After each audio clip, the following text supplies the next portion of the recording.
আসসালামু আলাইকুম দর্শক, শুভেচ্ছা নিন। আপনাদের সবাইকে স্বাগত জানাচ্ছি আমি কনক সারোয়ার আজকের অনুষ্ঠানে। দর্শক, বাংলাদেশের মানুষ এবং প্রবাসী আমরা যারা বাংলাদেশি আছি, আমরা সবাই আসলে অনেক বেশি কনফিউজড বাংলাদেশ নিয়ে। আমরা একটু বিভ্রান্তির মধ্যে আছি যে আসলে দেশে হচ্ছে কি, কিভাবে যাচ্ছে। বিশেষত জুলাই বিপ্লব পরবর্তী আহ, জাতিসংঘের রিপোর্ট অনুযায়ী প্রায় 1400 ছাত্র জনতার জীবন, শিশুদের জীবন, পাশাপাশি অন্ধত্ব, পঙ্গুত্ব, এত কিছুর পরে এই মানে 15 মাসে 16 মাসের মাথায় এসে আসলে পরিস্থিতি কি? আমরা কি একটি গ্রহণযোগ্য নির্বাচনের পথে হাঁটছি? জুলাই বিপ্লবকে কি আমরা ধারণ করতে পারছি? গণভোট, জাতীয় নির্বাচন, জুলাই সনদ, বিএনপির নোট অফ ডিসেন্ট, সবকিছু মিলিয়ে একটা জটিল একটা পরিস্থিতি বিরাজ করছে এবং বাংলাদেশের যার সঙ্গে কথা বলি সবাই আসলে কনফিউজড। আদৌ কি নির্বাচন হবে? আদৌ কি দেশ ঠিক পথে যাচ্ছে? তো এই সার্বিক সবকিছু মিলিয়ে যেহেতু ডক্টর ইউনূস অন্তর্বর্তী সরকারের প্রধান, দায়িত্বটা আসলে তার উপরই বর্তায়, যার জন্য আমাদের শিরোনাম আজকে ডক্টর ইউনূস কি আমাদের উদ্ধার করলেন না ডোবালেন। তো এই বিষয়টি নিয়ে আমার সঙ্গে কথা বলতে যোগ দিচ্ছেন আপনাদের অত্যন্ত প্রিয় মানুষ, পরিচিত মুখ, অ্যাডভোকেট আবু হিনা রাজ্জাকী, বাংলাদেশ সুপ্রিম কোর্টের সিনিয়র আইনজীবী এবং তিনি বাংলা ফাউন্ডেশন নামে একটি প্রতিষ্ঠানের প্রধান। আবু হিনা রাজ্জাকী, আপনাকে স্বাগত জানাচ্ছি আজকের অনুষ্ঠানে। আপনাকে আমার শুভেচ্ছা এবং আপনার দর্শকদের তো রাজ্জাকী ভাই, আসলে পরিস্থিতিটা কি? ধরেন আমি প্রথমে যে বিষয়টা দিয়ে শুরু করলাম, আমরা আসলে সবাই কনফিউজ আসলে দেশ কোন দিকে যাচ্ছে। এবং ধরেন যে হাসিনা পরবর্তী ফ্যাসিজম থেকে মুক্ত হয়ে আমাদের যে স্বপ্ন ছিল বা যে কারণে জুলাই বিপ্লব হলো, সবকিছু মিলিয়ে আপনি প্রাথমিকভাবে আপনার পর্যবেক্ষণটা কি? যে ডক্টর ইউনূসের নেতৃত্বাধীন অন্তর্বর্তীকালীন সরকার ঘুরে ফিরে দায় তার উপরে যায়, সকল কিছুর দায়। এবং তার সঙ্গে যুক্ত হয়েছে গত উনি সরকার গঠনের পরে প্রায় 15 মাসে উনি কোনো রিভিউ করেন নাই সরকারের। উপদেষ্টাদেরকে নিয়ে অজস্র অভিযোগ, তাদের কর্মদক্ষতা নিয়ে, তাদের ক্যাপাবিলিটি নিয়ে অনেক ধরনের কথা আছে। তো সব মিলিয়ে বর্তমান সময়টাকে আপনি কিভাবে বিশ্লেষণ করেন? তারপর আমরা জুলাই সনদ, গণভোট এই ইস্যুতে যাব। বর্তমান সময়টাকে আপনি কিভাবে দেখছেন, আপনার পর্যবেক্ষণ কি 15 মাসে? ধন্যবাদ আপনাকে। এক কথায় আপনি যেভাবে বললেন তাতে বর্তমান সময়টা যদি বলি, এবং বর্তমান সময়টা আসতে তো আমাদের প্রায় 15 মাস পার হয়ে গেছে। মানে সেই 15 মাস পরে আজকে বর্তমান সময়টা আসছে। এই বর্তমান সময়টা আজকে আমার কাছে মনে হচ্ছে 5ই আগস্ট আমরা যে জায়গাটায় ছিলাম, আমার কাছে মনে এই মুহূর্তে আমরা ঠিক সেই জায়গাটায় ফেরত আসছি। এর কারণ এর মাঝখানে যে আমাদের চড়াইতে যে সময়টা গেল, এই সেই বলেন সংস্কার, ঐক্যমত্য কমিশন বা বিভিন্ন বিষয়, সবকিছু শেষে কিন্তু আজকে আমরা আবার ঠিক সেই জায়গায় এসে দাঁড়াইছি। সবকিছু এখন অনিশ্চিত। বিশেষ করে আপনি সবচেয়ে বড় কথা, নিজ নিজ দলীয় যারা বিজয় লাভ করে তাদের কিন্তু আত্মনির্ভর আলাপ হয় নির্বাচন হবে তো। মানে এই যে প্রশ্নটা, এখনো কিন্তু নির্বাচন পর্যন্ত যাওয়ার পথটা আপনি মসৃণ রাখেননি, আমরা কেউ মসৃণ রাখি নাই। যেমন ধরেন 16 তারিখ থেকে নাকি এই জামাত এখন বসবে, মানে দাবি আদায় না হওয়া পর্যন্ত বসবে। এই যে দাবি আদায় না হওয়া পর্যন্ত, তার দাবিগুলো আমরা পরে বলছি, এই দাবি আদায় না হওয়া পর্যন্ত বসবে। তার মানে শুধু নির্বাচনের ট্রেন্ডটা এককভাবে একেবারে নির্বাচনের জন্য চালু হয়েছে, সেটা আমার কাছে মনে হয়। একটা বিষয় আমাকে বলি, আমার মনে হয় যে আপনি হেডফোনটা থেকে বের হয়ে আসেন। হেডফোনটায় আপনার সাউন্ড একটু সমস্যা মনে হচ্ছে আমার কাছে। হেডফোনটা খুলে ফেলেন। নর্মাল সাউন্ডটা অনেক ক্লিয়ার মনে হচ্ছিল আমার কাছে। শোনা যায়? এখন বেটার, জি প্লিজ। হ্যাঁ, ওকে। তো যে প্রশ্নটা আপনি করলেন যে আমরা এখন কোথায় আছি, ইনফ্যাক্ট একদম লেটেস্ট ইউনূস সাহেব যে বক্তব্যটা রাখলেন আপনার, বিশেষ করে এই গণভোট এবং সংসদ নির্বাচন একই দিনে হবে, তার সাথে গণভোটের ভিতরে নোট অফ ডিসেন্ট আছে, তারপর উচ্চ কক্ষ নিম্ন কক্ষ আছে, অনেকগুলা বিষয় আছে। এখানে দাবি ছিল যে নভেম্বরে, জামাত চাইছে নভেম্বরে নিয়ে নির্বাচন হবে আপনার গণভোট, আর তারপরে নির্বাচন হবে সংসদ নির্বাচন। আমি কিন্তু আজকে থেকে 6 মাস যাবত চিৎকার করে বলে আসছি যে বাংলাদেশটায় আমাদের যে সংবিধানটা, সবাই বলতেছে এই সংবিধান মোতাবেক ইউনূস সাহেব ওত নিছে এবং এই সংবিধান মোতাবেক নির্বাচন হতে যাচ্ছে। আমি একটা বিরাট চ্যালেঞ্জ করেছি যে দেখেন, সংবিধানের 106 ধারা মোতাবেক সুপ্রিম কোর্ট একটা পরামর্শ দিয়েছে কি, এরকম একটা কনস্টিটিউশনাল ভেকুয়াম, কথা দেখেন, কনস্টিটিউশনাল ভেকুয়াম মানে সাংবিধানিক শূন্যতা, এমন ক্ষেত্রে একটা অন্তর্বর্তীকালীন সরকার বসানো যেতে পারে। এইটুকু ছিল সুপ্রিম কোর্টের ফাইন্ডিংস। তার আলোকে দল মত নির্বিশেষে সবাই এই অন্তর্বর্তীকালীন সরকারকে বসালো। এবং অন্তর্বর্তীকালীন সরকারটা কনক ভাই, এটা বোঝার জন্য কিন্তু আইনস্টাইন হতে হবে না। আমার যে বর্তমান সংবিধান, তার ভিতরে কি অন্তর্বর্তীকালীন সরকার বলতে কোনো সরকার আছে? না। নাই। তার ভিতরে কি তত্ত্বাবধায়ক সরকার আছে? নাই। আছে কি? শুধু প্রধানমন্ত্রী। তা আমার কথা, অন্তর্বর্তীকালীন সরকারের কথা যখন সংবিধানে বলা নাই, ওই সংবিধানটা সে ঢুকবে কি করে? কি করে ঢুকবে? এই যে আমি কথা বলতেছি এখন, এটা অন এয়ারে যাচ্ছে। অন্য কোনো তৃতীয় ব্যক্তি কথা বললে কি আপনার এই চ্যানেলে এখন অন এয়ারে যাবে যদি সে লিঙ্কটা না পায়? না। তো বিষয়গুলো তো আপনাকে সেভাবে নিতে হবে। তাহলে কিভাবে চলছে দেশটা? অন্তর্বর্তীকালীন সরকারের অন্তর্বর্তীকালীন সংবিধান। এবং সেই সংবিধানের কোত্থেকে আসতেছে? সেটা হলো ইউনূস সাহেবের চিন্তা ভাবনা। উনি যেভাবে চিন্তা করছেন সেভাবে চলছে।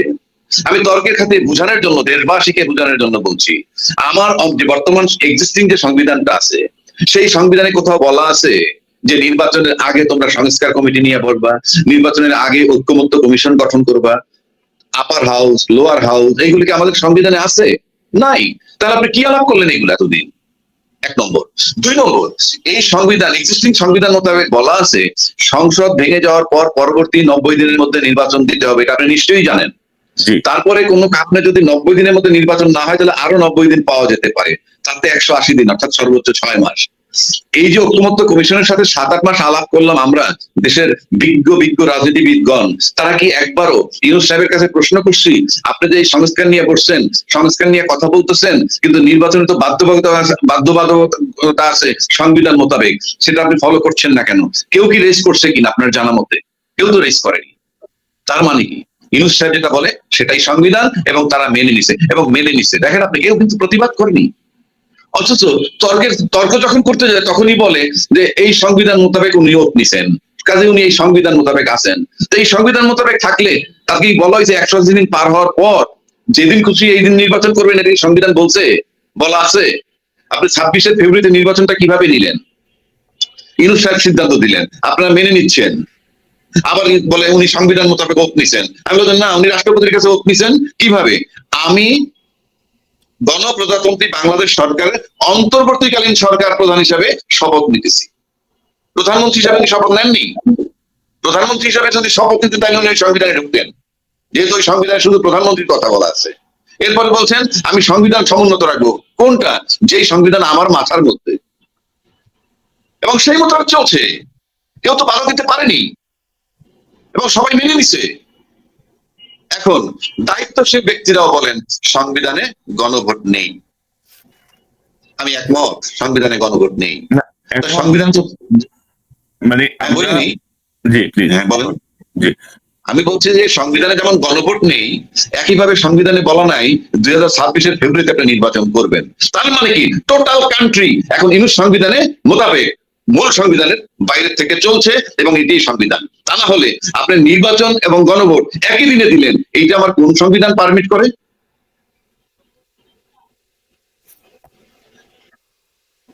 কাজে এই বিষয়টা পরিষ্কার যে ইউনূস সংবিধানে দেশ চলছে, অথবা উনি যে সিদ্ধান্ত নেন সেরকমই চলছে। এখন বলেন নেক্সট কোশ্চেন কি আছে? না, এখন ধরেন অনেকে তো বলছেন যে আপনি যেহেতু সংবিধান নিয়ে বলছিলেন, এই জন্য প্রশ্নটা আমার মাথায় আসলো যে ধরেন আপনি তো 24 নির্বাচনকে বাতিল করেন নাই। মানে আপনি তো 24 নির্বাচনকে যেহেতু বাতিল করেন নাই, সেই হিসাবে তো নির্বাচন হওয়ার কথা 29-এ। মানে অনেকে এই জাতীয় প্রশ্ন কিন্তু রেজ করছে ইদানিং যে আপনি কিসের কথা বলছেন। তো এখন এই যে আপনি মানে টোটাল প্রক্রিয়াটা কি হলো, যে জুলাই সনদ আপনি যেগুলো বলছেন যেগুলো সংবিধানের সঙ্গে সাংঘর্ষিক, এখন ইউনূস সংবিধান, মানে আমরা আসলে আছি কোথায়? মানে আমাদের মানে আমরা তো আসলে এইভাবে তো আর শেষ হতে দিতে পারি না। আমাদেরকে তো একটা সমাধানে আসতে হবে, গ্রহণযোগ্য সমাধানে। জুলাই বিপ্লবের চেতনার আলোকে আমাদেরকে একটা সিদ্ধান্ত নিতে হবে। তো এখন মানে কি কোন জায়গায় আমরা আছি? এখন আপনি যেটা বলছেন এটা কিন্তু এই সমাধান আমি দিয়েছিলাম যে এটাকে সমাধান করা যায়। কেউ কেউ বলেন খুব সহজ সরল সমীকরণ করে দেন, কি নির্বাচন হয়ে যাওয়ার পর সমস্ত কর্মকাণ্ড আমরা রেটিফাই করে দিব। আরে আপনি ওই পর্যন্ত যাবেন কিভাবে? আপনি তো পার্লামেন্ট পর্যন্ত যেতে হবে একটা বিধান নিয়ে, তারপরে না আপনি রেটিফাই করবেন। তাহলে তো বাংলাদেশ সংবিধান লাগবে না, অলওয়েজ নির্বাচন করে তারপর সংসদে ঢুকে বলবেন এই যে নির্বাচন হয়েছে এইভাবে, এটা বৈধতা দিলাম। আপনি পার্লামেন্ট পর্যন্ত যাওয়ার তো একটা প্রক্রিয়া লাগবে। আপনি একটা গাড়ি বন্ধ হয়ে আছে, সেই গাড়িটা যদি চালাইতে চান, গাড়িটার ভিতরে ঢুকতে হবে। তারপরে গাড়ি স্টার্ট দিবেন, তারপরে চলবেন। আপনি তো এই সংবিধানে ঢুকতে পারতেছেন না। যেই মুহূর্তে সংবিধানে বলা ছিল না শেখ হাসিনা প্রধানমন্ত্রী পালিয়ে গেলে কি হবে, আমার সংবিধানে কোথাও বলা আছে যে পালিয়ে গেলে কি হবে? পালিয়ে গেলে কি হবে বলা নাই। এখন আসেন, দ্য মোমেন্ট উনি পালিয়ে গেছেন, ঠিক ওই মুহূর্ত থেকে নির্বাচন সংক্রান্ত বিষয়টা ফুল স্টপ, একদম থেমে গেছে। ওখানে আর কিছু করার নাই। আপনি সে কারণে কিছু করার নাই বিধায় অন্তর্বর্তীকালীন সরকার হিসেবে চলছেন। যদি ইউনূস সাহেবকে বলা হয়তো যে ঠিক আছে ওনাকে আমরা বিকল্প প্রধানমন্ত্রী হিসেবে নিয়োগ দিলাম, তাহলে 29 সাল পর্যন্ত উনি থাকতেন, পরিষ্কার। আর যারা বলেন আপনি সংবিধান সংসদে গেলে ঠিক করে ফেলবেন, আচ্ছা ধরেন আপনি যখন নির্বাচনটা তফসিল ঘোষণা করবেন, এই নির্বাচন কমিশন তফসিল ঘোষণা করার সময় বলা হয় যে গণপ্রজাতন্ত্রী বাংলাদেশ সরকারের বা বাংলাদেশ সংবিধানের এত নম্বর অনুচ্ছেদ মোতাবেক আমি তফসিল ঘোষণা করছি, বলে না? তাহলে এখন যদি উনি তফসিল ঘোষণা করেন, কোন তফসিল কোন ইয়ে মোতাবেক করবেন?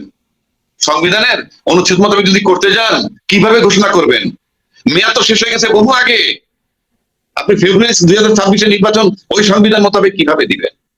এটা সমাধান আমি দিছিলাম আজকে থেকে 3-4 মাস যাবত বলে আসতেছি, কি যে জুলাই ঘোষণাপত্রটা আমরা করেছি এই যে গত 5 আগস্টে, সেই জুলাই ঘোষণাপত্রটাকে একটু সংশোধন করলে হয়ে যায়। সেটা কি, যে এই সরকারের মেয়াদ, এই সরকারের নাম তো দিছে অন্তর্বর্তীকালীন সরকারের প্রধান হিসাবে উনি দায়িত্ব পালন করবেন, এবং এই সরকারের মেয়াদ 8ই আগস্ট 2024 থেকে 30শে জুন 2026 পর্যন্ত দেওয়া হইলো, এবং এই মেয়াদের মধ্যে উনি একটা নির্বাচন কমিশন গঠন করবেন এবং উনি একটা নির্বাচন দিয়ে নির্বাচিত সরকারের ক্ষমতা হস্তান্তর করবেন।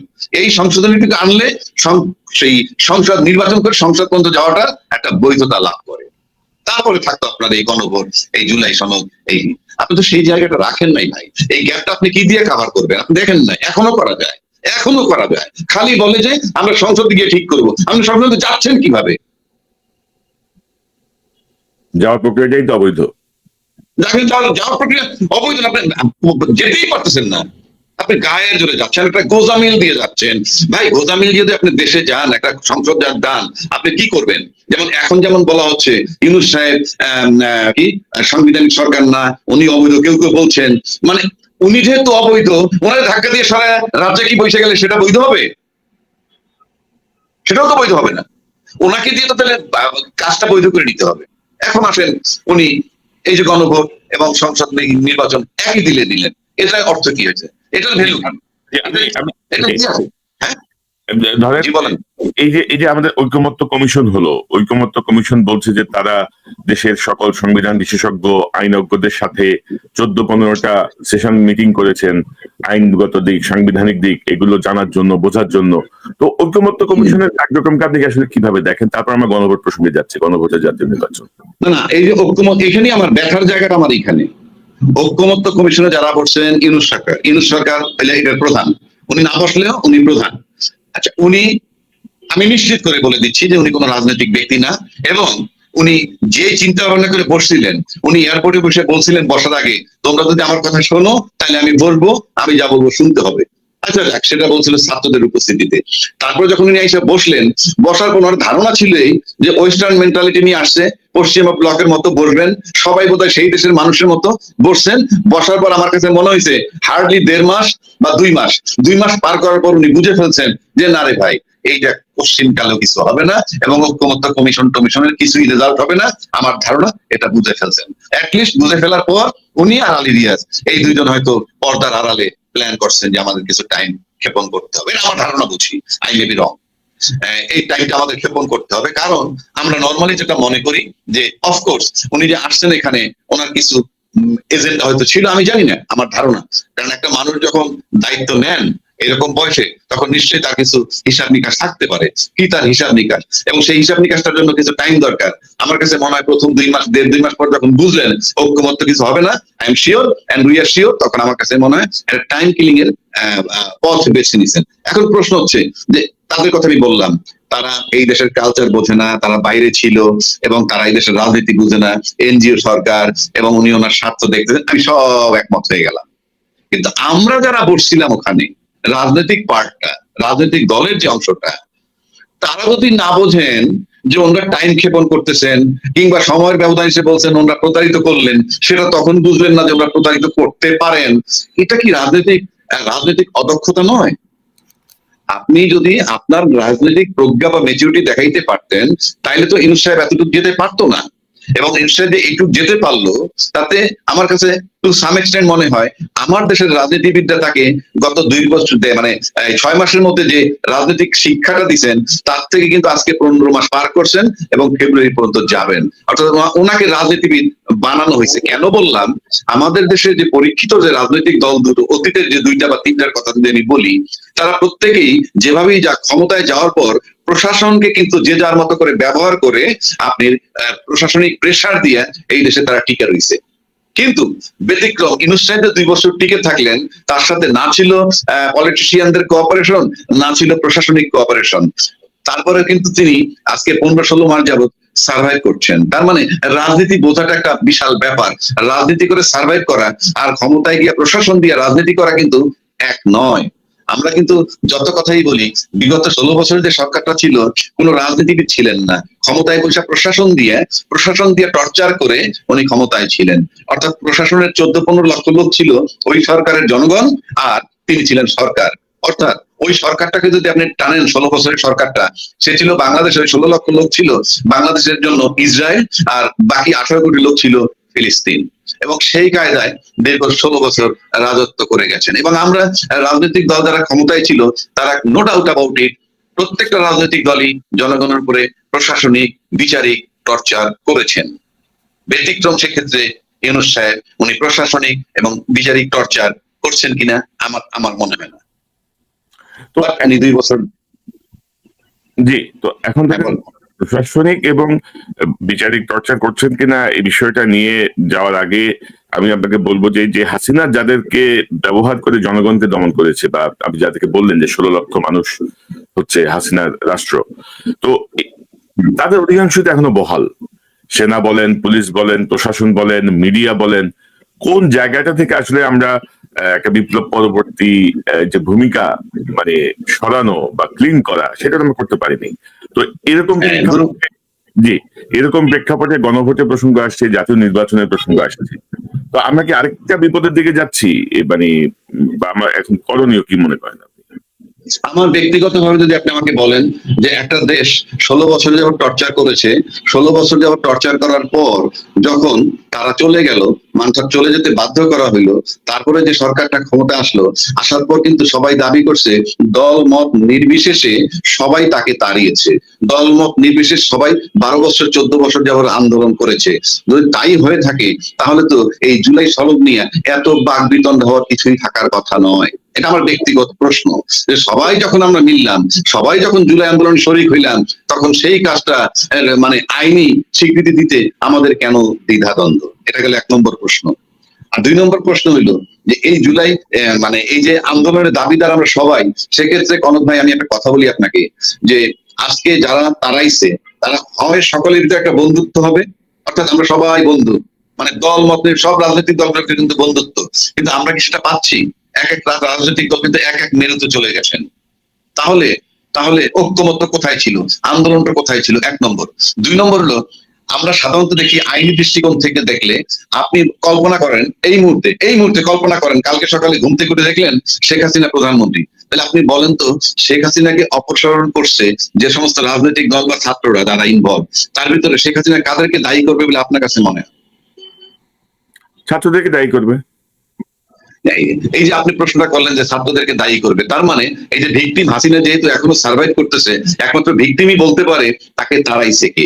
সেক্ষেত্রে সবচেয়ে বিপদগ্রস্ত যেহেতু এনসিপি হবে, তাইলে আমরা যারা দাবিদার, আমরা যারা দাবি করি, সেটা কতখানি যৌক্তিক? আমি বারবার একই কথা বলছি, কারণ আপনি দাবিটাকে যদি যৌক্তিক মনে করেন এবং আপনি করে থাকেন, তাহলে তো একটা কাজ আমরা সবাই মিলে করে স্বীকৃতিটা শুধু এনসিপি কে দিব কেন? 1 নম্বর। 2 নম্বর, একটা কাজ সবাই মিলে করলাম, এনসিপি যেন বিপদগ্রস্ত হবে, অন্যরা হবে না কেন? 3 নম্বর, এখন পর্যন্ত শেখ হাসিনা ওভারসিজ যা কিছু বলতেছে, তাতে আপনি দেখেন তো বড় মেজর দলের বিরুদ্ধে কি তার কোনো বক্তব্য আছে, নাকি শুধুই এনসিপি গঙ্গের? এই যে এই বিষয়গুলোকে আপনাকে বিবেচনায় নিতে হবে, যে তাহলে একটা সরকার যে he is non cooperate from day 1, এখন মানুষ বলতে পারে কেন আমরা তো কোঅপারেট করছি, কিন্তু আমরা দেখেন আমরা এই আবহাওয়ার মানুষ, আমরা বাসা থেকে যখন বের হই, বাইরের বাতাসটা ঠান্ডা না গরম, এটা কিন্তু আমার শরীর বলে দেয়। সুতরাং আমরা বসে বসে দেখতেছি ইউনূস সাহেব দীর্ঘ 14-15 মাস কি কোঅপারেট পেয়েছেন কি পাননি আমরা সেটা জানি বা দেখি। সুতরাং তারপরেও যে আজকে এই পর্যন্ত উনি আছেন সেটা একান্তই তাদের কৃতিত্ব। এর মানেই না যে আমি ইউনূস সাহেবের প্রশংসা করতেছি। আলটিমেটলি ব্যর্থতার দায় তাকেই নিতে হবে। কারণ আমরা অতীতে দেখেছি এই যে আব্দুর রহমান বিশ্বাস সাহেব যখন রাষ্ট্রপতি ছিলেন তিনি কলমের খোঁজে অনেক বড় বড় সিদ্ধান্ত নিয়েছিলেন, আমরা জানি সেখানে অভ্যুত্থান হওয়ার ব্যাপার স্যাপার ছিল, আপনার যদি মনে থেকে থাকে, খুব ডিটেলস বলার দরকার নাই। সুতরাং আপনি ইউনূস সাহেবের ব্যর্থতার দায় তাকেই নিতে হবে। আপনি মেজর কোনো সিদ্ধান্ত নিতে পারেন নাই, যদিও আপনি একটা খুব খারাপ অবস্থা আছেন। কারণ বাংলাদেশে এই প্রথম যখন উনি ক্ষমতা আসেন টেক ওভার করছেন, তার আগের ঘটনায় আপনার বাংলাদেশ ব্যাংকের খতিব পালায় গেছে, আপনার বাংলাদেশ ব্যাংকের গভর্নর পালায় গেছে, পুলিশ পালায় গেছে, অতি সম্প্রতি 10 দিন আগে একজন ডিআইজি পালায় গেছে, 1 মাস 2-4 দিন আগে একজন জেনারেল পালিয়ে গেছেন। এই সবকিছু মিলেলে বোঝা যায় দেশের সার্বিক প্রশাসন পরিস্থিতি এখনো টালমাটাল। সেই ক্ষেত্রে আমার কাছে মনে হয় যে এখন পর্যন্ত যে পরিবেশ ঠিক হয় নাই এবং এটা সুনিশ্চিত। আর সেক্ষেত্রে উনি নির্বাচনটা নিয়ে গেলেন, গণভোট এবং সংসদ নির্বাচন একসাথে নিছেন। আমার কাছে মনে হয় এগুলো অনেকগুলো ডাইমেনশন আছে, যেটা আমার কাছে ব্যক্তিগতভাবে মনে হয়। 1 নম্বর হলো বিএনপি একটা বড় দল, বিএনপি কালকে আন্দোলনের নাম ইউনূস সাহেব টিকতে পারবে না, এতে কোনো সন্দেহ নেই। আমি সরাসরি কথা বলি, এতে কোনো সন্দেহ নাই। আর জামাত এনসিপি, যেটা আমি বুঝি বডি ল্যাঙ্গুয়েজে, তারা এই সরকারের বিরুদ্ধে আন্দোলনে নামবে না। এখন বিএনপি যদি নামে মাঠে, এই সরকার টিকবে না, তাকে চলে যেতে হবে। সেক্ষেত্রে আমার কাছে মনে হয় সরকারের কিছু রেসপন্সিবিলিটি উনি নিচ্ছেন, যেমন ওনার সেফ এক্সিট দরকার, সেটাই উনি এনশিওর করছেন এই প্রস্তাবটা দিয়ে, অর্থাৎ সংসদ নির্বাচন এবং গণভোট একদিনে দিয়ে। এতে কি হবে, অন্তত BNP will be satisfied, number 1। Number 2, এরপর যদি কোনো কারণে নির্বাচনে না হয় এবং তাকে চলে যেতে হয়, তাহলে অন্তত বিএনপি তাকে ব্লেম দিতে পারবে না, কারণ বিএনপির প্রস্তাব তিনি মেনে নিছেন, সুতরাং সে কমফোর্টেবলি চলে যেতে পারবেন। নাম্বার এইটা হলো একটা তার মানে মেসেজ। দ্বিতীয় মেসেজ হইলো উনি চলে যাবেন, এটাও নিশ্চিত, এই মেসেজ উনি দিলেন। আর তৃতীয়টা হইলেই যে বিচার একটা সামনে আছে, জাজমেন্ট। যে জাজমেন্টটাকে কেন্দ্র করে 13 তারিখ একটা ডেট ছিল, কি কবে তার রায় দিবে সেই ডেটটা, সেদিন সে চট করে দুপুরবেলা কিন্তু একটা ভাষণ দেওয়ার সিদ্ধান্ত নিলেন, যেখানে ঘোষণা করলেন গণভোট এবং সংসদ নির্বাচন একই সময় হবে। তো এই যে কুল ব্রেইনের এই কাজটা, এতে মনে হয় যে উনি ফেব্রুয়ারি পর্যন্ত থাকতেছেন নির্বাচন করার জন্য, অন্তত বিএনপি স্যাটিসফাইড। সেক্ষেত্রে উনি হয়তো 17 তারিখ একটা জাজমেন্ট দিতে পারবেন এই কি বলে আন্তর্জাতিক অপরাধ ট্রাইব্যুনালের।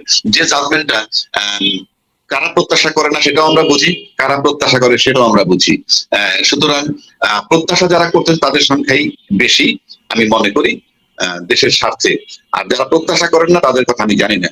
এখন ডিপেন্ড করে যে ইউনূস সাহেব কিন্তু ফেব্রুয়ারি পর্যন্ত যদি থাকতে যান নির্বাচন পর্যন্ত, তাহলে পতিত সরকার যেই শক্তিতে চলে, এখনো তার সাথে বা তার পিছনে বা তার আগে পিছে যে শক্তিটা কাজ করে, তারা চিন্তা করবে যে ইউনূস সাহেবকে ফেব্রুয়ারি পর্যন্ত রাখবেন কি রাখবেন না। কারণ বিষয়টা ইউনূস সাহেব অপসারণ 2টা প্রক্রিয়া বাংলাদেশে, একটা প্রক্রিয়া হলো নির্বাচনের মাধ্যমে, আর একটা হলো নির্বাচন ছাড়া যদি কোনো কেওয়াস হয়, রাজনৈতিক ক্রাইসিস হয়, তখন যদি চলে যায়। তো এখন প্রশ্ন হচ্ছে এই যে ইউনূস সাহেব আগামী ফেব্রুয়ারি পর্যন্ত থাকবেন, সেটা পতিত সরকারের যে শক্তি, সেই পতিত সরকারের শক্তিটা ওই টাইমটা পর্যন্ত ইউনূস সাহেব যদি প্রেফার করেন, তাইলে নির্বাচনটা হওয়ার একটা সম্ভাবনা আছে বা হতে পারে। আর যদি ওই শক্তিটা মনে করে যে না, ইউনূস সাহেব ফেব্রুয়ারি পর্যন্ত থাকলে পরে তাদের জন্য খুব ক্ষতিকর, তাইলে সেটা পথটা একটু অমসৃণ বলে আমার কাছে মনে হয়। 1 নম্বর। 2 নম্বর, এই নির্বাচনে মানে গণভোট এবং সংসদ নির্বাচন একই দিনে দেওয়ার মানে হচ্ছে, এতক্ষণ তো বললাম সংবিধানের বাইরে আছে, যে প্রশ্ন করে লাভ নাই, কিন্তু এই দুইটা একই দিনে দেওয়ার মানে হচ্ছে এটা পরিষ্কার যে যদি হা ভোট জয়যুক্ত হয়, এবং ইন্টারেস্টিং ব্যাপার দেখেন আপনি, খুবই মারাত্মক এবং সূক্ষ্ম কৌশল, নির্বাচনটা কিন্তু হয়ে যাচ্ছে, ক্যাবিনেট কিন্তু হয়ে যাবে, মন্ত্রী পরিষদ কিন্তু হয়ে যাবে, কিন্তু তারপরে আপনি গণভোটের রেজাল্ট যদি হা জয়যুক্ত হয়, তাতে আর যদি সংবিধানের ভিতরে আমি সংযুক্ত না করি, বাংলাদেশের যে আমি ট্রেন্ড দেখে আসছি রাজনীতিবিদদের, শেষ কথা বলতে কিছু নাই, কথা পরিবর্তনশীল, যদি হা ভোট জয়যুক্ত হয় তারপর যদি সংসদে এই সংবিধানটা ইনক্লুড না করে, আমার মনে হয় না কিছু করার আছে। নাম্বার 1। নাম্বার 2, যদি এটা না জয়যুক্ত হয়ে যায়, তাহলে তো জুলাই সনদ বেঁচে চলে গেল। তার মানে আলটিমেটলি জুলাই সনদের যে আইনি ভিত্তি, সেই বিষয়টা মোটামুটি 99.99% অনিশ্চিত, যেটা স্বীকৃতি না পাওয়ার সম্ভাবনা, যেহেতু সংসদ হয়ে যাবে এবং সংসদ চলমান থাকবে।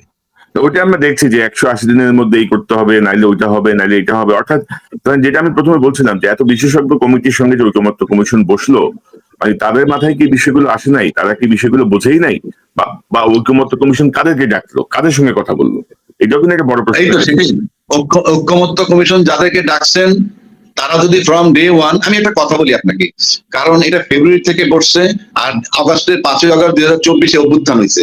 আপনি এই যেদিন থেকে তারা সংস্কার কমিটিতে বসছে সংস্কার এবং ঐক্যমত্য নিয়ে, তখন ওই মুহূর্তে পুরো সিচুয়েশনটা ছিল ঐক্যমত্য কমিশনের পক্ষে। এই কারণে, কারণ তখন পর্যন্ত বৈষম্য বিরোধী ছাত্র কিংবা ছাত্র আন্দোলন সবই ছিল গরম। তখন যে সাহস করে কেউ বলবে আপনি সংবিধানের বাইরে যাইতে পারবেন না, 90 দিনের মধ্যে বা 180 দিনের মধ্যে নির্বাচন, আমার কাছে মনে হয় ওই পর্যন্ত যারা আগস্টের অভ্যুত্থানের হিরো তাদের যে ফ্লোটা ছিল সেই ফ্লোর কারণে কেউ সংবিধানের বাধ্যবাধকতা নিয়ে কথা বলতে সাহস পাননি, আমার কাছে ব্যক্তিগতভাবে মনে হয়। তা না হইলে যদি বলে না আমরা কোনো ভয় পাই নাই, তাহলে আপনারা ঐক্যমত্য কমিশনের কথা শোনেন, বারবার তাদের তাগাদাগি দিতে ডাকছে গেছেন, কিন্তু সংবিধান যে ভায়োলেট হয়েছে, সংবিধানের 90 দিন বা 180 দিনের মধ্যে যে নির্বাচন হয়, প্রশ্নটা রেজ করলেন না কেন? যদি বলেন ঐক্যমত্য কমিশন কেন করে নাই, দরকার নেই, তারা করবে না। যদি বলেন লোভী তারা ক্ষমতায় থাকবে, সে প্রশ্ন রেজ করবে কেন? সে তো তার সংবিধানেই চলছে, সে তো তাদের নিজস্ব সংবিধানে চলছে। কিন্তু আমরা যারা এই দেশের, আজকে বড় বড় আইনজ্ঞরাও বলেন গণভোট সংবিধানে নাই, ভালো কথা, এতদিন বলেন নাই কেন? কেন তারা শাউটিং করলেন না যে কি ঐক্যমত্য কমিশন নাই, সংস্কারের বিধান নাই, গণভোট নাই, ফেব্রুয়ারিতে নির্বাচন হতে পারবে না ওই সংবিধান মোতাবেক? কেউ শাউটিং করলেন না, কারণ ওই বিপ্লবী পোলাপানকে ভয় পাইতো তখন। আর এখন যখন সময় কেটে গেছে, এখন বলতেছেন এইটা। জিনিসটা আমি কি বুঝাইতে পারছি? জি। না, এখন ধরেন এই যে 22শে নভেম্বর সম্ভবত তত্ত্বাবধায়ক সরকারের বিষয়ে সুপ্রিম কোর্টের সিদ্ধান্ত আসবে, তো কেউ কেউ মনে করছেন যে আমরা কি আবার তত্ত্বাবধায়কে ফিরে যাব, অর্থাৎ মানে অন্তর্বর্তী সরকার কি তত্ত্বাবধায়ক সরকার হবে? অলরেডি বিএনপির পক্ষ থেকে কিন্তু এরকম কিছু কথা বলা হয়েছে যে নির্বাচনকালীন তত্ত্বাবধায়ক সরকার। তো এটা আপনি কি হতে যাচ্ছে? আমি আপনাকে বলি, Bangladesh supreme court, Bangladesh high court, supreme court যাই বলেন না কেন, একটা মনে রাখবেন, আদালত সংবিধান লিখতে পারে না, আদালত আইন বানাইতে পারে না। আদালত কি পারে সেটা বলছি। আদালত হলে যে সংবিধানটা আপনার থাকবে, সেই সংবিধানের সাথে সাংঘর্ষিক কোনো আইন যদি সংবিধান বানায়, সংসদ বানায়, আদালতে গেলে সেই সাংঘর্ষিক প্রশ্নটাকে বাতিল করতে পারে, কিন্তু আইন বানাইতে পারে না। 1 2 আপনি কিন্তু কি মনে আছে যে এবিএম খায়রুল হক সাহেব যখন তত্ত্বাবধায়ক সরকার বাতিল করে দিল, তত্ত্বাবধায়ক সরকার বাতিল করার পর তারপরে কি একটা সংশোধনী হইতে হয়েছিল না সংবিধানে? জি, 15তম, যেটা 5ম সংশোধনী। তাহলে সুপ্রিম কোর্ট জাজমেন্ট দিল যে তত্ত্বাবধায়ক সরকার বাতিল, সেই বাতিলে তো বাতিল হয়নি, অর্থাৎ 5ম সংশোধনী আনতে হয়েছে। আইনে সেখানে বলছে যে তত্ত্বাবধায়ক সরকার বাতিল, তাই তো? এখন যদি আপনি তত্ত্বাবধায়ক সরকার কালকে ফেরত আসে, তাহলে কিন্তু তত্ত্বাবধায়ক সরকার ফেরত আসলে অটোমেটিক যে এটা হয়ে যাবে তা কিন্তু নয়, আবার অষ্টাদশ সংশোধনী আনতে হবে। এখন তো 17তম হয়ে গেছে, 18তম সংশোধনী আইনে আবার তত্ত্বাবধায়ক সরকার ঢুকাইতে হবে। 2 নম্বর আসেন সংসদের ক্ষমতাটা আমি বলি। যদি তত্ত্বাবধায়ক সরকার ফেরত আসে আর সংসদ যদি বলে যে না আমরা তত্ত্বাবধায়ক সরকার বহাল করব না, তাতে কিছু করার নাই। আবার যদি তত্ত্বাবধায়ক সরকার ফেরত না দেয় কোর্ট, তারপরে যদি সংসদ মনে করে তত্ত্বাবধায়ক সরকার আবার আনবে একটা সংশোধনীর মাধ্যমে, সেটাও আনতে পারবে। এখন কিন্তু যে কথাটা আজকে বলতেছে, যে কথাটা বলছে বিএনপির তরফ থেকে, আপনি বলছেন যে এই সরকারের নাম, এই সরকারকে তত্ত্বাবধায়ক সরকার রূপান্তর, এটা কোর্ট করতে পারবে না, এই এখতিয়ার নাই। কোর্ট কি সরকার পরিবর্তন করতে পারে যে এই তত্ত্বাবধায়ক সরকারের অন্তর্বর্তীকালীন সরকারের প্রধানমন্ত্রী বানাই দিলাম, প্রধানমন্ত্রী তত্ত্বাবধায়ক সরকার বানাই দিলাম, পারবে না, এখন ধরেন কোর্ট যদি আদেশ দেয় যে 5ম সংশোধনী আমি বাতিল ঘোষণা করা হলো, এখন পূর্বাবস্থায় ফিরে যাবে। তো পূর্বাবস্থায় এখন যদি কোর্ট বলে, আমি বুঝছি আপনার প্রশ্ন, কোর্ট যদি বলে যে 5ম সংশোধনী বাতিল করা হইলো, মানে 5ম সংশোধনী তত্ত্বাবধায়ক সরকার ফেরত দেওয়া হইলো, 5ম সংশোধনী ন্যাচারালি বাতিল হয়ে যায়, এবং 13তম সংশোধনী যেটা ছিল, যেটা তত্ত্বাবধায়ক সরকার ফেরত আসছে, সেটাকে রিস্টোর করা হলো, কথা বলছি, যদি রিস্টোর করা হলো, কোর্ট বলে দেয়, আমি তর্কের খাতিরে ধরে নিলাম, কোর্ট যদি বলে দেয় আমাদেরকে মানতে হবে, আমার কথাটা বুঝলেন। কিন্তু কোর্ট সেটা বলতে পারে না, কারণ কোর্ট তো সংবিধান তৈরি করতে পারে না। ওই রেস্টোর করার মানে কিন্তু সংবিধান, এক একটা সংশোধনী কিন্তু এক একটা সংশোধনী কিন্তু এক একটা সংবিধান, এক একটা সংশোধনী কিন্তু এক একটা সংবিধান। কোর্ট তো সংবিধান লিখে দিতে পারবেন না। এই যে রেস্টোর করার মানে কি, যেটা 18তম সংশোধনীর মাধ্যমে আসবে, আর আপনি সেখানে পিসেরটা রেস্টোর করে দিলেন, তাহলে কি আবার একটা প্রবলেম নিয়ে আমরা কোর্টে গিয়ে বলবো যে এটা বাতিল করে 15টারে রেস্টোর করে দেন? এটা হবে? এটা হবে? Right. এখন আমরা যে জায়গাটায় আছি, আমরা যদি এখন গোজামিল দিয়ে যাই সেটা ভিন্ন কথা রে ভাই। আমার এখন এই দেশে কোনো কিছুর উপর আস্থা নাই, কারণ আমরা যা করতেছি আমরা কোনোটাই আমরা রাইট অর্ডারে নাই, আমরা সঠিক নিয়মে নাই। যেমন কয়েকদিন আগে বলেন, এটাতে একটা আমাদের জন্য দুর্ভাগ্য, এবং আমরা ধরেন যে ঐকমত্য কমিশনে আমরা এমন একজন মানুষ আমাদের বাংলাদেশে আমরা পেলাম না যাকে সবাই মানে একই সঙ্গে শ্রদ্ধা করে বা যার কথার গুরুত্ব দেয় বা যিনি বোঝেন। আমাকে বিদেশ থেকে লোক হায়ার করে আনতে হলো, তিনি গোজামিল লাগায় একবার দেশ থেকে চলে গেলেন, তাকে আমি আবার এনে উপদেষ্টার মর্যাদা দিয়ে আমার সহকারী বানাইলাম। মানে একটা কি বলবো, মানে একটা বাপের তালুকদারের মতো অবস্থা আর কি। আমি আপনার সাথে একমত। ধরেন প্রথম পার্টে আসেন, বিদেশ থেকে এনে তাকে বসানো হইলো যে আপনি ঐকমত্য কমিশনের ভাইস চেয়ারম্যান হিসেবে দায়িত্ব পালন করবেন। আমরা কি প্রতিবাদ করছি? আমরা বাইরে এসে প্রতিবাদ করি, বিদেশি লোক আসছে আবার সে ডাকলে যাচ্ছি, কারণটা কি আমার বুঝান আপনি? কেন আমরা প্রতিবাদ কেন করলাম না? আবার যে তাকে ডেকে এনে সহকারী বানাইলো, সেখানেই বা আমাদের প্রতিবাদ কোথায়?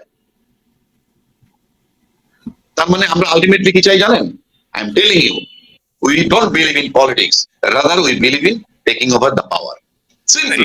এটা এই মনে হইলো যে ওই এর মতো, মানে পলিটিক্যাল গভর্নমেন্টের যেরকম আপনি কোনো কিছু বিরোধিতা করলে ওরা গায়ের জোরে ওইটাকে এস্টাবলিশ করার চেষ্টা করে, যেহেতু সবাই ডক্টর আলী রিয়াজের কার্যক্রমের ব্যাপারে একটু নাখোশ, তার ব্যাপারে অনাস্থা, যে ইউনূস সাহেব তারে এনে আবার মানে তার আগের থেকেও পজিশনে বসাইছে, দেখ বসাইছে।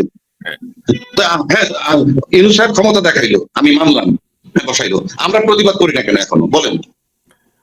আমরা কেন প্রতিবাদ করি না? আমরা যদি এই জিনিসটাই বুঝতাম তাইলে কি আমরা এত এই অবস্থায় আসতাম জুলাই বিপ্লবের পরে? আমাদের যদি সেই সেন্সিবিলিটি থাকতো বা আমাদের যদি সেই দেশপ্রেম থাকতো, আমরা কি এই পর্যন্ত আসতাম? সেটাই তো বলতেছি। তাহলে যেখানে যিনি বলবেন সেখানে বসে সে তার অ্যাডভান্টেজটা নিতে থাকবেন। আপনি কি করবেন? যে যেখানে বলবে সে তার সুবিধাটা নিতে থাকবে। আমরা যে ডাল নাই তলোয়ার নাই তার সাথে কিছু করতে পারলাম না, আর এই আমরাই নাকি হাসিনাকে আন্দোলন করছি 15 বছর। এখানে আবার একটা কমন প্রশ্ন আমার আছে কি জানেন সরোয়ার ভাই? আমরা যাদেরকে 12 বছর যাবত আন্দোলন করছি তাড়ানোর জন্য, তিনি কিন্তু 15 বছর ক্ষমতায় ছিলেন। আর যে ইউনূস সাহেবকে আমরা সবাই মিলে কোঅপারেশন করতেছি, তিনি 14-15 মাসই টালমাটাল। এর থেকে আপনি বুঝে নেন যে আমরা কি কোঅপারেট করলাম। বরং এই যে এতদিন থাকলো ইউনূস সাহেব, এই আলী রিয়াজরে নিয়ে, এই বিদেশি লোকরে নিয়ে, নাগরিকত্ব নাই এদেরকে নিয়ে, ইত্যাদি ইত্যাদি বলি, অথচ আবার তাদের ডাকে সাড়া দিয়ে যাচ্ছি, আবার তাদের কাছে গিয়ে বসতেছি। কারণ একটাই, যে কোনো ভাবে নির্বাচনটা হইলে ক্ষমতায় যেতে চাই। আমার কাছে মনে হয় জুলাই সনদের আইনি ভিত্তি কারো মাথায় নাই, এবং এটা নিয়ে কেউ বিন্দু মাত্র ভাবতেছে না। যার জন্য এখন আবার একটা কথা আসছে, এনসিপি নাকি তলে তলে আপোষ করতে চাচ্ছে, সিট ভাগাভাগি করতে চাচ্ছে। মানে আমরা যাচ্ছি কোথায় আপনি বলেন তো? গণতন্ত্রে এইটা কি পারমিট করে যে যতগুলো পার্টিসিপেট করবে এদের সাথে আঘাত করে সিট ভাগাভাগি করে আপনি ক্ষমতায় চলে যাবেন? তার মানে আলটিমেটলি আমরা কিন্তু সেই নির্বাচনটা যদি হয়ে যায় যথারীতি, নির্বাচন এবং গণভোট যদি একসাথে হয়ে যায়, আপনি নিশ্চিত থাকেন গণভোটের কোনো গুরুত্ব থাকবে না, এবং এই নির্বাচনটি হয়ে যারা বসে যাবে তারা কিন্তু সেই পুরনো ধাঁচে পুরনো সংবিধানে ঢুকে যাবে অটো। যদি বলেন কোন বিধানে, কোন বিধান নাই, ঢুকে গেলাম এবং 5ই আগস্টের যে সংবিধানটা ছিল সেই সংবিধান নিয়েই বসে গেলাম। তো এখন ধরেন সংবিধানের প্রসঙ্গে আসছি আমি, এই যে গণভোটে দেখা যাচ্ছে যে মানে গণভোট তো এতদিন জানতাম যে হা নার উপরে হয়, এখন এখানে 4টা প্রশ্ন ঢুকতেছে, জনগণের কাছে তুলে ধরা হচ্ছে। এর মধ্যে বিএনপির একটা প্রধানতম বিষয় হচ্ছে যে তাদের যে দেয়া নোট অফ ডিসেন্ট গুলো, সেই নোট অফ ডিসেন্টের জায়গাটা কিভাবে গণভোটে আসবে বা গণভোটে আসে নাই। অর্থাৎ বিএনপি মহাসচিব সালাউদ্দিন সাহেবও বললেন যে সরকার তাদের সঙ্গে এক ধরনের 2 নম্বরই করছে, এরকম একটা বিষয়। তো গণভোটটার এবং নোট অফ ডিসেন্ট আমরা কিভাবে এটা আসলে সমাধান হতে পারে মনে করেন আপনি? দেখেন, গণভোটের যে বিধান, আপনি ওখানে 84-85টা বিষয় ছিল মূলটায়, টোটালটায়। জি, 84-85 বিষয়টার মধ্যে 30-35টার সাথে একমত হয়েছে, কিছু নোট অফ ডিসেন্ট আছে, কিছু নো কমেন্ট আছে, নানান ধরনের আছে। এখানে উপস্থিতি ছিল কত পার্সেন্ট লোকের? আপনি যদি বলেন কোন দলের, এমন কোন দল ওখানে ছিল না যার সর্বোচ্চ 30%-এর বেশি এই জনগণ রিপ্রেজেন্ট করে, তারা আমি ধরে নিলাম।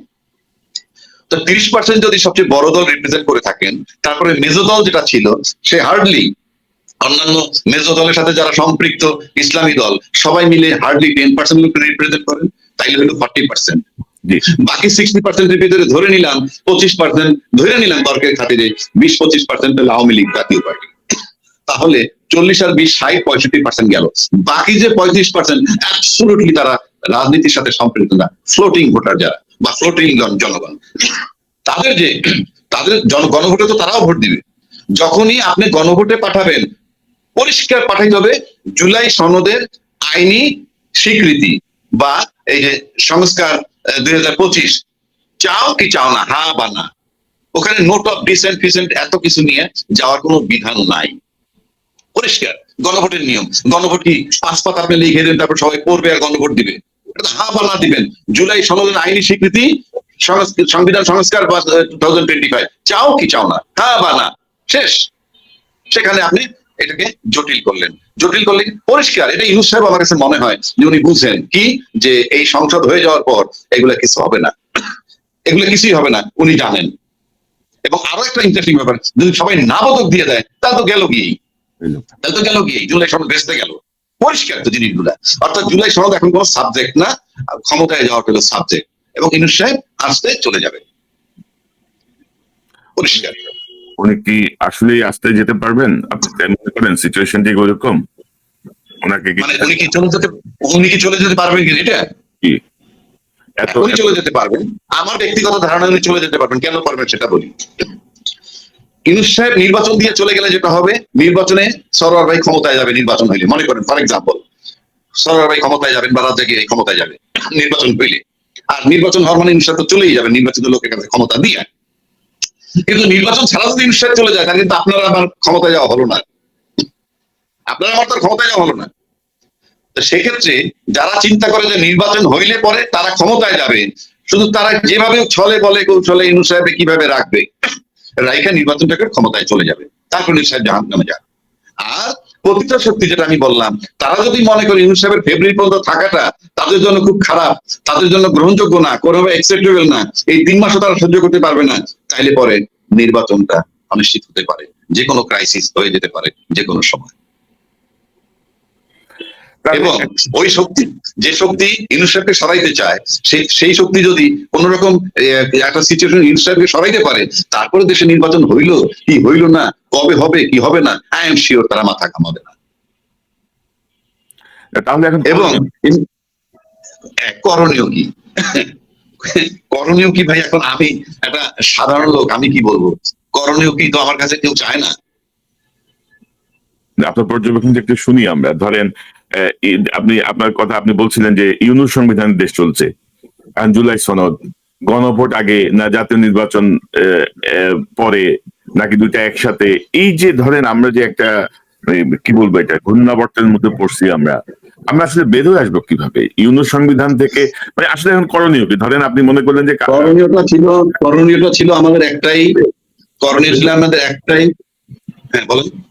মানে আমাদের একটা ভুল আমরা সংশোধন করব, বা আমরা আবার নতুন করে একটা পদক্ষেপ নিয়ে আমরা আগের বিষয়গুলো রিকভার করব for the sake of the country. তো আমাদের আগামীকাল সকাল থেকে আমরা কি করতে পারি, মানে সমাধান কি গ্রহণযোগ্য কিভাবে হতে পারে? আমি যদি দায়িত্বে থাকতাম, আমি প্রথম একটা গণভোট করতাম যে আন্তর্জাতিক অপরাধ ট্রাইব্যুনালে যে বিচারগুলো হচ্ছে সেই বিচারগুলা সকলে দেশবাসী আগে চান কি চান না, হা বা না ভোট দেন। আমি প্রথম যেতাম সেখানে, এবং আমি নিশ্চিত করে বলতে পারি সেখানে হা জয়যুক্ত হতো বিপুল ভোটে। এবং তারপরে গণভোট আরেকটা ওই একই ভিতরে যে প্রথম নির্বাচন বিচার, তারপরে নির্বাচন, হ্যাঁ বা না ভোট দেন, আমি সেখানে যেতাম। আমার কাছে মনে হয়, আমি জানি না এই সরকার পারবেন কি পারবেন না, এখনো যে যাওয়ার সুযোগ আমি জানি না এখন আছে কিনা, সেই অবস্থাটা আমি জানি না, কিন্তু আমি হইলে এটা করতাম। বিচার সংস্কার এবং বিচার আগে, এবং তারপরে নির্বাচন, হ্যাঁ বা না ভোট দেন। আপনি বলেন তো ভোট দিতে কোথায়? অবশ্যই হাতে আসতে পারে, অবশ্যই হাতে, সেটা আপনি করতে পারতেন। এখন আমার কাছে মনে হয় যে সাহস যদি থাকে এখনো করা যায়, করা যায় না যে তা না।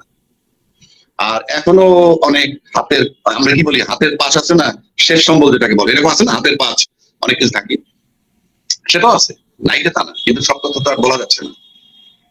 শুধু এইটুকু বললাম যে আপনি দেখেন এইটা আমার এইটুকু মনোভূত হয়েছে কিনা আপনার।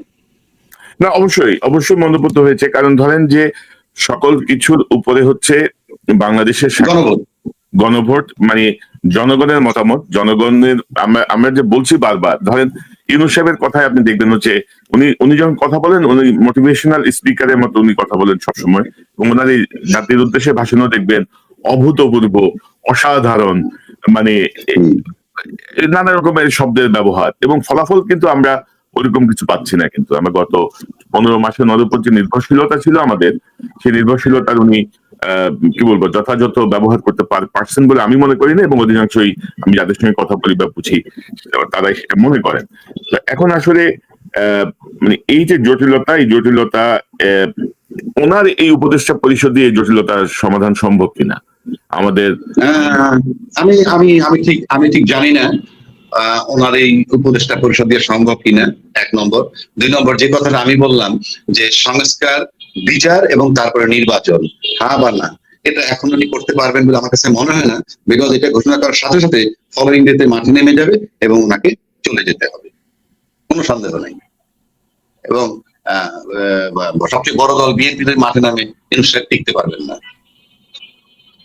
এবং একমাত্র বড় দলই আছে ইউনূস সাহেবের মানে মানে রাখা এবং না রাখা। এবং এখনো যদি আপনি যেটা কোনো যে আলাপটা আপনি আর আমি করলাম, আপনি যদি এই এতদিন যে আলাপটা হইতেছে, ঐক্যমত্য কমিশন বলেন, সংস্কার কমিশন বলেন, গণভোট বলেন, জুলাই সনদ বলেন, একটা দলও কিন্তু বলেনি যেটা রাষ্ট্র এবং দেশের জন্য অমঙ্গল। কেউ বলতে পারেনি। আমি এখনো চ্যালেঞ্জ করছি, আপনার দলের জন্য যদি ক্ষতিকর হয় কোনো, এতে আমার কিছু আসে যায় না, দলের জন্য ক্ষতিকর কিছু আসে যায় না। একটা দলও কিন্তু বলে নাই দেশ এবং রাষ্ট্রের জন্য জুলাই আইনি সনদ ক্ষতিকর, বলে নাই। দেশ এবং দেশের জনগণের জন্য গণভোট ক্ষতিকর, কেউ কিন্তু বলতে পারে নাই। এগুলো তারা ব্যাখ্যা দিতে পারতো, আমরা মেনে নিতাম। আর আমি ব্যক্তিগতভাবে রাষ্ট্র এবং জনগণের জন্য যেটা ভালো সেটা আমি অবশ্যই সমর্থন করব। দলের জন্য যেটা ভালো কিন্তু সেটা যদি রাষ্ট্রের জন্য ক্ষতিকর হয়, অফকোর্স আমি অ্যাকসেপ্ট করবো না। সেটা আমি যদি একটা সিঙ্গেল ব্যক্তিও থাকি, আমি করবো না। এখন বলতে পারেন এতে কিছু আসে যায় না, ইয়েস কারেক্ট, কিচ্ছু আসে যায় না। কারণ আমরা দেখছি তো 1400 লোকের প্রাণ গেল, তার ভিতরে বড় দলে নাকি 427 জন লোক মারা গেল, 16 বছর যাবত আয়না ঘরের ভিতরে নির্যাতিত হইলো, বুকের তাজাগুলি 57টা সেনা অফিসার মরে গেল, দেশের সার্বভৌমত্ব নাই, 10 লক্ষ রোহিঙ্গা ঢুকে গেল, 7টা চত্বরে হামলা হইলো, পুরাটা দেশ নীরব। এমন ভাবে ইউনূসের বিরুদ্ধে আমরা লাগলাম, ইউনূস সাহেব এই সরকারের বিরুদ্ধে, যে পিছের 16 বছরের ইতিহাসই নাই। এর মানেই না আমি এই সরকারের সমর্থন করি। আপনি নিজে বুঝছেন এতক্ষণ আমি কি বললাম। আমাদের যে প্রধানতম যে রাজনৈতিক দলগুলো, বিশেষ করে বিএনপি এবং জামাত, যারা ধরেন 15-16 বছর ঐক্যবদ্ধ আন্দোলন করলো, গালাগাল সহ্য করলো, মার খাইলো, গুম হইলো, মামলা হইলো, তো তাদের দায়িত্বশীলতা কি তারা পরিচয় রেখেছে 5ই আগস্ট পরবর্তী সময়ে? বিএনপি, জামাত, এই প্রধান দুইটা দল। ঘটনা কি জানেন, যে বিষয়টাকে আপনাকে টাচ করে না সেটার জন্য আপনার ফিলিংস থাকবে না। যেমন ধরেন আপনি রাস্তায় হাঁটতেছেন, আপনার কাছে 5টা ভিক্ষু ভিক্ষা চাইলো, আপনি 3 নম্বরটা দিলেন, 1-2 দেন নাই, 4-5 দেন নাই। এর মানে কি, 3 নম্বরের যে আবেদনটা সেটা আপনাকে টাচ করেছে, বিধে আপনি তাকে দিচ্ছেন। বাকি 4টা আপনাকে স্পর্শ করেনি, ওর চাওয়ার ভঙ্গিটা হয়তো আপনাকে টাচ করছে, অথবা ঘটনাটা আপনাকে মানে কষ্ট দিচ্ছে ইত্যাদি। আমার দেশে যত রাজনৈতিক আন্দোলন হোক, অভ্যুত্থান হোক, গণ অভ্যুত্থান হোক, পুলিশের লোক মারুক, আর্মিতে মারুক, যে যেখান থেকে মারুক, আয়নাঘরে থাকুক, অমুকখানে, তো আপনি বলেন তো কোন রাজনৈতিক নেতা বা নাতি তাদের একটা চুল পর টাচ হয়েছে এই আন্দোলনে? একটা চুলও তো ছেড়ে নাই কারণ। বাংলাদেশে, আমাদের দেশে যত রাজনৈতিক নেতা, তাদের কোন আপনি 85% পাবেন যে তারা বহির্বিশ্বে থাকে। আর রাস্তায় যারা আন্দোলন করে তারা হ্যান্ড টু মাউথ, ভিক্ষুক, শ্রমিক, বাদাম বেচে, এরা বেচে, স্লোগান দিয়ে মাঠে নামে, 500 টাকার বিনিময়ে একটু 1 প্লেট বিরিয়ানির বিনিময়ে যায়, ডেড বডি গুলা কাউন্ট হয়। অর্থাৎ রাজনীতিবিদদের নেতা বলেন, নাতি বলেন, ছেলে বলেন, নাতি বলেন, সব তারা বিদেশে পাঠায়। আর এই দেশে যারা সাধারণ হ্যান্ড টু মাউথ, অভাব, দারিদ্রতার মধ্যে আছে, তাদেরকে তারা মাঠে পাঠায়। এবং মাঠে যাদের ডেড বডি হয় তখন সেগুলোকে তারা ক্যাশ করে রাজনীতিবিদরা, এবং কোনো টাচ করার কোনো কারণ নাই। কারণ নিজের পিতা মারা গেলে বড়জোর দুপুরবেলা ভাত খায় না, দাফন দিয়ে রাতে খায়। সেখানে অন্য বাড়ির অন্য সন্তান মারা গেলে কেন আপনাকে টাচ করবে? আপনি বলেন তো, কি কারণে টাচ করবে? রাইট। আপনি হেলিকপ্টার দিয়ে গুলি করে যখন মারেন, হেলিকপ্টার দিয়ে গুলি করে মারে, আমি এমন বক্তব্য পাইছি, একজনে গুলি করে তার ওয়াইফ নাকি তারে বলছে যে তুমি যখন গুলি মারতে তোমাকে হিরোর মতো মনে হয়েছিল। আরে ভাই, সভ্য জগতের কোথাও আছে নাকি যে নিজ দেশের আর্মি নিজ দেশের নাগরিকরে মারে, নিজ দেশের পুলিশ নিজ দেশের লোকের মারে? কোথায় আছে? আপনি এটাকে আইন বানায় নিছিলেন।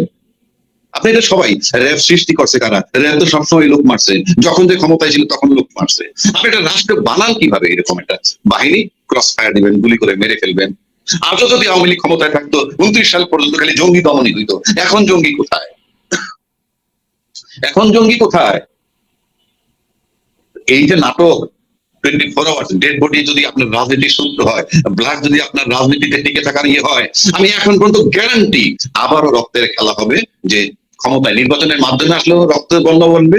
এবং আমার কাছে মনে হয় যে 1400 ডেড বডি, তারপরে এই ক্ষতি পালানো, গভর্নর পালানো, এবং এই কি বলে সিনা হত্যা, আয়নাগর, সেনা অফিসার হত্যা, রোহিঙ্গা ঢুকানো, ৭৭ হত্যা, it is not so easy. এত সহজে বোধহয় যাবে না। আমার কাছে মনে হয় বরং আমরা সেকেন্ড স্টেজে ঢুকলাম। আপনি জুলাই আন্দোলনটাকে ধরেন, আমার কাছে মনে হয় যে আলটিমেটলি আমরা সেকেন্ড স্টেজে ঢুকতে যাচ্ছি বলে আমার কাছে মনে হয়। ওটা, এবং আমি আপনার সঙ্গে যদি সাপ্লিমেন্ট করি, ধরেন আমাদের প্রধান দুইটা দল বিএনপি জামাত, ধরেন জামাতের 5 জন নেতাকে ফাঁসিতে ঝুলাই মেরে ফেলছে হাসিনা। জামাতের কাছ থেকে আমরা ওইরকম কোন স্ট্রং কোন আন্দোলন বা প্রতিরোধ পেয়েছিলাম? পাই নাই। বিএনপি চেয়ারপারসন বেগম খালেদা জিয়া 6টা বছর জেলে ছিলেন, বিএনপি কে একটা জোরালো আন্দোলন করতে পারছিল? পারে নাই। এখন জুলাই পরবর্তী ধরেন এক একজনের যে গলার শক্তি, ছাত্র জনতার বুকের রক্তের উপর ভর করে আমরা ফ্যাসিজম হটাইছি। এখন দেখা যাচ্ছে যে প্রধান স্টেক হোল্ডার হয়ে গেছে সব রাজনৈতিক দল। হ্যাঁ, তারা ছিল, অবশ্যই ছিল, 16 বছর ধরে তারা অবশ্যই। না আপনি যে ছিল, কিভাবে ছিল? আপনি একজন বীর মুক্তিযোদ্ধা জিয়াউর রহমান, ওনার খেতাব ছিল কি? বীর উত্তম, নাকি বীর উত্তম না বীর প্রতীক আমি জানি, মানে কেন বীর উত্তম। এই বীর উত্তম ভদ্রলোকের খেতাবটা যখন কেড়ে নেয়, সে তো মুক্তিযোদ্ধা। তখন বাংলাদেশে আরো তো মুক্তিযোদ্ধা ছিল, তারা কি কেউ কোনো প্রতিবাদ করছিল বাংলাদেশে? মুক্তিযোদ্ধার পক্ষে তো থাকবে, গেল সেটা। তারপরে মুক্তিযোদ্ধার একজন স্ত্রী, বিধবা পত্নী, উনি 2 বার প্রধানমন্ত্রী ছিলেন, আমি বাদে দিলাম। ওনাকে যখন শহীদ মইনুল রোডের থেকে বের করে দেওয়া হয়, তখন একটা লোক নিহত হতো দূরের কথা, কোন লোক আহত হয়েছে? তো আপনার মাথার তাজ এবং আপনার রাজনৈতিক অস্তিত্ব যাকে দিয়ে, তাদের জন্য যখন আপনারা কিছু করতে পারেননি, আমি কি করে আস্থায় নিব যে আপনারা কিছু করতে পারবেন? গত 16 বছর এমন কোন নেতা নাই, অনেক বড় বড় নেতা সর্দি কাশিতে সিঙ্গাপুর ব্যাংকক গেছেন, অথচ তাদের নেত্রী যেতে পারেননি বিদেশে চিকিৎসার জন্য। সেই চিকিৎসার জন্য পাঠাইতে হয়েছে ছাত্র আন্দোলনের পরে, ইউনূস সাহেবের নেতৃত্বে ছাত্র আন্দোলনের পরে। এবং যখন খালেদা দেশ ত্যাগ করে চিকিৎসার নামে, মনে হইতেছিল যে প্রধানমন্ত্রী যায় এয়ারপোর্ট দিয়ে। সর্বোচ্চ সম্মান হারানোর পর, মানিজ্য যাওয়ার পর, খালেদা জিয়ারে যে সম্মানটা দিছে, সেটা ইউনূস বলেন আর ছাত্র বলেন তারাই দিছে। আজও কিন্তু রাজনীতির মাঠে, বড় রাজনীতির ইলেকশন হবে সামনে, কোথায় বেগম খালেদা জিয়ার আলোচনা? আমরা তো দেখি না যে খালেদা জিয়ার বাসায় যাচ্ছে 5 জন ডেইলি, একটা সোশ্যাল মিডিয়া আসতেছে, ওনার সাথে বসতেছে, কথা বলতেছে, আমরা তো দেখছি না। সে অসুস্থ, আমি যদি বলি অসুস্থ, 3টা সিটে তো তার নাম আসছে যে উনি দাঁড়াবেন, ইলেকশন করবেন। কিচ্ছু না হোক, তার বাসায় তো আমরা যাতায়াত দেখি না। দেখেন, আপনি দেখেন কিনা? না, তাহলে তো এখন আপনার কাছে শেষ প্রশ্ন, আমরা এখন মানে কি করণীয় বা কি হতে যাচ্ছে? আপনার শেষ মন্তব্য। আমরা কি আবার কোনো ফাঁদে পড়লাম? আমরা কি আবার কোনো অস্থিতিশীলতার দিকে যাচ্ছি? আমরা কি আবারও কি মানে আমাদেরকে বুকে রক্ত দিয়ে অনেক কিছুই প্রতিরোধের জন্য প্রস্তুতি নিতে হবে? আমরা সেটা কই যাচ্ছি? আমার কাছে যেটা এখন সিম্পল, আমি যেটা মনে করি, আপনি যে নির্বাচন, আমি জানি না নির্বাচন হবে কিনা, ধরা নিলাম তর্কের ক্ষেত্রে হয়ে গেল, সেটা সাস্টেনেবল হবে না। তারপরে আপনার এখন টার্নিং পয়েন্ট আছে অনেকগুলা, 17 তারিখের জাজমেন্ট, ওদিকে আর্মি কিছু কাস্টডিতে আছে, তাদের ট্রায়াল চলতেছে, সবকিছু মিলে কিন্তু সিচুয়েশন উত্তপ্ত। আমরা সারফেসে যা দেখি, সারফেসের নিচে অনেক কিছু থাকতে পারে, কারণ একটা ফাংশন এক এক রকম।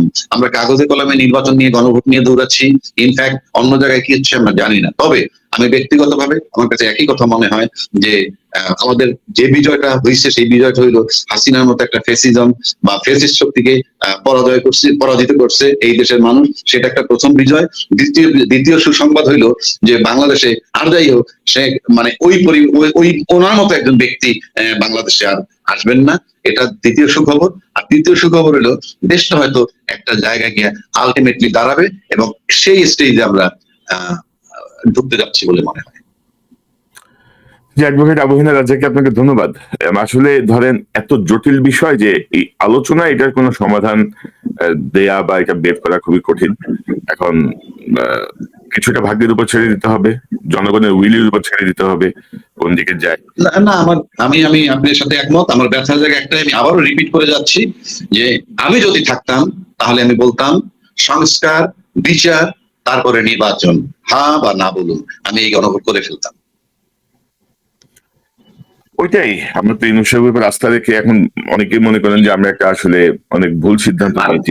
ইউনূস সাহেবের ব্যাপারে আমি বলে দিতে পারি আপনাকে, এখানে যদি বলেন ইউনূস সাহেবের ব্যাপারে একদম জাস্ট ফুল স্টপ, আপনি ওনার কাছ থেকে আর কিছু পাবেন না।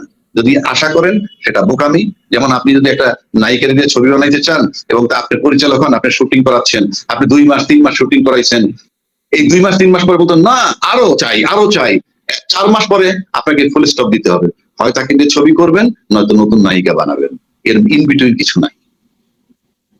আবার এক্সাম্পলটা আমার পছন্দ হয়েছে, একদম খুব পারফেক্ট আপনি এক্সপ্লেইন করছেন, এটা খুবই পছন্দ হয়েছে আমার। তবে লাস্ট যে বিষয়টা আপনি বলছিলেন যে তর্কের খাতিরে যদি ধরেও নেই যে নির্বাচন হয়ে গেল বা হবে, এই যে তর্কের খাতিরে শব্দটা কেন আসলো? নির্বাচন নিয়ে যে অনিশ্চয়তা মানুষের মধ্যে কাজ করছে, আপনি কি সেটাকেই সাপোর্ট করলেন? আপনি এখানে অনেকগুলো ফ্যাক্টর আছে। আমি কিন্তু আবার কথাটা রিপিট করছি, ইউনূস সাহেব চলে যাক সেটা কারা চায়? ইউনূস সাহেব চলে যাক সেটা চায় যে এই বিচার প্রক্রিয়া চলতেছে, বিচারটা যাতে না হয়। অন্য কোন রাজনৈতিক দল আসলে আমি নিশ্চিত করে বলে দিতে পারি তারা কি খালাস হয়ে যাবেন না, প্রলং হবে, অর্থাৎ রায় পাওয়া কঠিন হবে। কেউ বলেন একটা লম্বা প্রক্রিয়া, এই বিচার লম্বা প্রক্রিয়ার না, কারণ একটা দুইটা নির্দিষ্ট কোর্টে নির্দিষ্ট মামলা হচ্ছে, কন্টিনিউ করলে লম্বা সময়ের ব্যাপার না। কিন্তু প্রশ্ন হচ্ছে যে এই বিচারগুলো টার্নিং পয়েন্ট, সেই ক্ষেত্রে ইউনূস সাহেব ফেব্রুয়ারি পর্যন্ত থাকলে একটা রায় হতে পারে এবং সেটা আপিল পর্যন্ত হয়ে যাওয়ার সম্ভাবনা আছে। সুতরাং সেটা একটা টার্নিং পয়েন্ট, এটা কেউ চায় কিনা, এইটা যারা চান না তারা নির্বাচন বিরুদ্ধে একটা ষড়যন্ত্র করতেই পারেন। আর যারা নির্বাচন হলেই ক্ষমতায় যাবেন তারা এই ষড়যন্ত্র অমুক তমুক যাই কিছু চলুক না কেন তার ভিতর থেকে কোনো মতে চান একটা নির্বাচন হতে। কেননা যদি কোনো কারণে সাহেব নির্বাচন ছেড়ে চলে যান তাহলে আগামী সামনের টেক ওভার তৃতীয় পক্ষে কেউ আসবে, সে অবশ্যই প্রতিটি সরকারের ডাইরেক্ট ইনডাইরেক্ট তারই লোক হবে, কেননা আমরা এর বাইরে লোক পাবো কোথায়? এবং সেক্ষেত্রে নির্বাচনটা যদি আবার 2 বছরের জন্য ঝুলে যায় তাহলে নির্বাচনে যাদের বিজয় সুনিশ্চিত তারা কি চাইবে আবার 2 বছর ঝুলুক? সুতরাং নির্বাচন হওয়া আর না হওয়া, পতিত শক্তি যেটা আছে তারা চাইবে নির্বাচন না হোক, ইউনূস সাহেব চলে যাক, এটা চাইবে। আর যদি নির্বাচন তারা চায় তাহলে ইউনূস সাহেব ফেব্রুয়ারি পর্যন্ত থাকে, এই 3 মাসে রায় হবে, একটা দুইটা একাধিক রায় হতে পারে, তাদের জন্য ক্ষতিকর। সুতরাং এটা একটা জটিল সমীকরণ। সুতরাং নির্বাচন না হওয়ার পিছনে বড় শক্তি আছে আর নির্বাচন হওয়ার পক্ষেও বড় শক্তি আছে, দেখা যাক কি হয়। জি, দেখা যাক কি হয়। অনেক সমীকরণের মধ্য দিয়ে যাচ্ছে। অ্যাডভোকেট আবু হেনা রাজ্জাককে আপনাকে অসংখ্য ধন্যবাদ। আমরা আশা করি যে নিয়মিত বিরতিতে আপনাকে পাবো আমার এই চ্যানেলে, আপনি অতিথি হয়ে আসবেন। আমরা আপনার কাছ থেকে অনেক কিছু জানার চেষ্টা করবো, বোঝার চেষ্টা করবো। আপনাকে অসংখ্য ধন্যবাদ। জি, আসসালামু আলাইকুম। ওয়ালাইকুম আসসালাম ভাই। দর্শক, এতক্ষণ আপনারা যে অনুষ্ঠান শুনলেন নিশ্চয়ই আপনি আলোচনা মর্মার্থ উপলব্ধি করতে সক্ষম হবেন। মর্মার্থ বোঝাটাও এত সহজ নয়, অনেক জটিল একটি পরিস্থিতি। আমরা আসলে কোন দিকে যাচ্ছি আমরা কিছুটা একটু আলোকপাত করার চেষ্টা করলাম। আমাদের রাজনীতিবিদ, আমাদের সরকারে যারা আছেন তারা যদি এই আলোচনাটা ফলো করেন বা একটু বোঝার চেষ্টা করেন, আমার মনে হয় যে দেশের জন্য কল্যাণ বয়ে আনবে। কারণ সবকিছুর উপরে হচ্ছে আমার দেশ এবং বাংলাদেশের সাধারণ মানুষ। রাজনৈতিক দল হচ্ছে গৌণ আমার কাছে। বাংলাদেশের জনগণ এবং বাংলাদেশের জন্য যতটুকু মঙ্গলজনক যা কিছু হবে, যা কিছু করা যায় সেই চেষ্টাই আমরা করব এবং বাংলাদেশের জনগণই সিদ্ধান্ত নেবে আসলে বাংলাদেশ কোথায় যে ঠেকবে, কোথায় যে দাঁড়াবে, কিভাবে আমরা প্রকৃত গণতন্ত্রের দিকে আমরা যাব।